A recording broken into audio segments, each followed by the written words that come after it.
The Amazing Digital Circus has a lot of lovable characters, but for every angel, Thea is also a devil. In this video, we are going over the most loved, but also the most hated characters from our favorite show. And first up is Pomni. Pomni is, without a doubt, the most loved and some fans' favorite. Why? Because she's the one we all relate to. Her arrival in the digital circus was our arrival too. She's confused, terrified, and constantly on edge. And honestly, who wouldn't be? One minute she's a regular human, the next she's in a hyper-surreal virtual hell run by an excited ringmaster and populated by colors, stories, memories, trauma, uncertainties, and adventures. Her reactions aren't exaggerated, they're accurate. Her panicked expressions, spirals into existential dread, and attempts to just get answers and find meaning to her new existence. But it's not just relatability. Pomni's vulnerability is touching. She wants to understand, to make sense of this bizarre new world. And despite how messed up everything is, she still cares. In episode 4, when she runs into Gummy Goo, even though he can't remember her, she's still drawn to him emotionally. That moment was uncomfortable, but honest.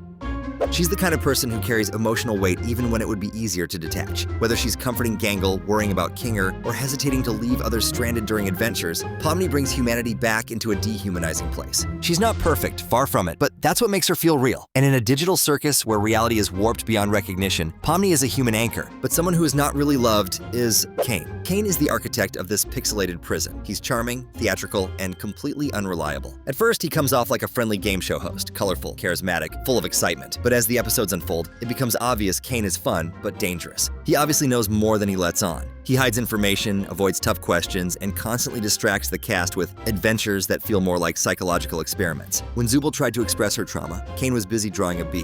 When characters are in pain, he sings and dances. He's not just hiding the truth, he's actively keeping them stuck, all for his own amusement. Is he evil? Not in the mustache-twirling way, but he's manipulative, dishonest, and deeply selfish. And fans see right through the act. Same way fans can see that Ragatha might just be the emotional backbone of the circus. Rathaga is loved. From the moment Pomni landed in the chaos, Ragatha was the first to show kindness, patience, and empathy. In a place full of loud personalities and dangerous adventures, that kind of stability matters. She's the mom friend, the older sibling, the emotional support holding this circus together, and fans recognize that. Her good nature isn't performative. It's tested, especially when she supports Pomni, even when she disagrees with her. Remember when Pomni wanted to bring Gummy Goo back into the circus? Ragatha knew it was a bad idea, but instead of shutting her down, first advised her. Pomni didn't take the advice, yet she backed her up like a real friend. Even small things like tying up Jax when he was going to be a problem in the 3rd episode, or stepping up during dangerous moments shows how emotionally in tune she is. She's the glue, and she's not flawless either. There's trauma beneath the surface, but she stays kind anyway. Ragatha is the kind of character you want in your corner. Although there's someone you won't want in your corner? Yes. You guessed right, Jax! Before we talk about the troublesome purple rabbit, another hated character in the circus is the clown who lost his way, Kaufmo. Kaufmo's descent into abstraction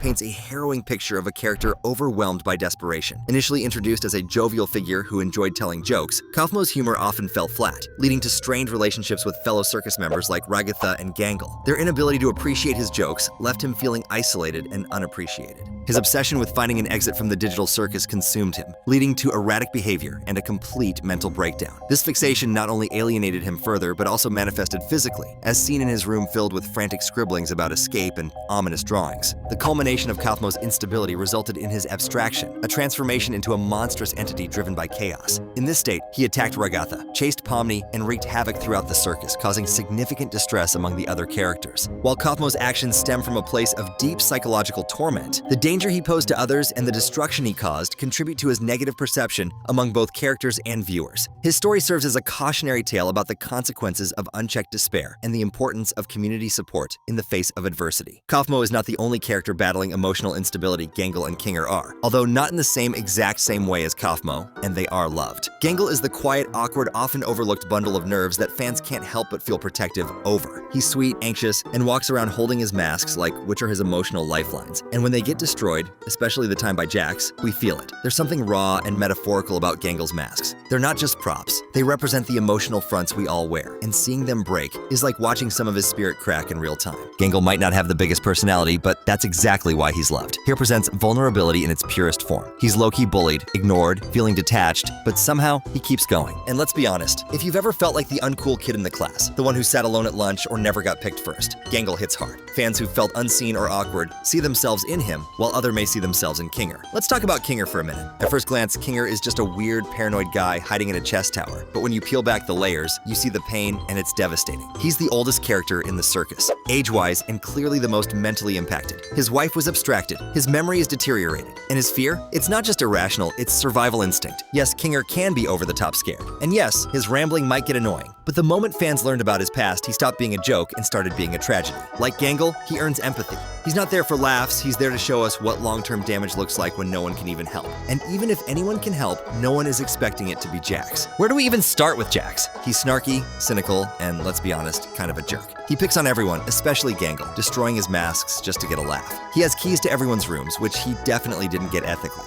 And he always seems one step away from doing something really mischievous. That said, he's not completely evil. In the pilot, when Pomni arrived, it was Jax who told her the truth. You're stuck here. Brutal honesty, sure, but honesty nonetheless. And during Kinger's funeral for Kaufmo, Jax walked away. Not because he didn't care, but because he did. That moment of silent grief said more than any of his sarcastic one-liners ever could. So while Jax is hated, he's also layered. He's the kind of character people love to hate. You boo him, but you'd miss him if he were gone. Now in summary, we love Pomni because she reminds us of ourselves. We love Ragatha because she's the support we all wish we had. We hate Kane because he represents manipulation in its purest form. And we don't trust Jax because, well, would you trust someone with everyone's room keys? So whether you're rooting for redemption or waiting for justice, one thing's for sure. In this circus, there are no background characters, just broken souls in funny costumes. You might have a different opinion. Who do you think are the most loved and most hated characters in the Amazing Digital Circus?